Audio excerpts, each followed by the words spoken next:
ప్రభుత్వం వచ్చి 7 నెలలైంది.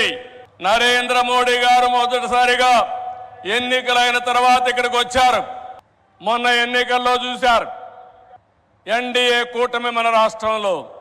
నరేంద్ర మోడీ గారు, మన మిత్రుడు పవన్ కళ్యాణ్ గారు, నేను కలిశాం.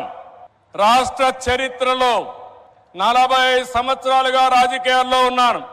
ఎప్పుడు కూడా ఇంత పెద్ద ఎత్తున గెలవలేదు. 93% స్ట్రైక్ రేట్, 57% ఓట్లేశారు. 175కు 164 సీట్లు గెలిచాం. 25కు 21 పార్లమెంటు గెలిచాం.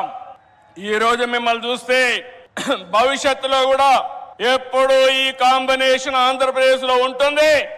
నరేంద్ర మోడీ గారు దేశ రాజకీయాల్లో ప్రధానమంత్రిగా ఉంటారని చెప్పి కూడా నేను మీకు తెలియజేస్తున్నా.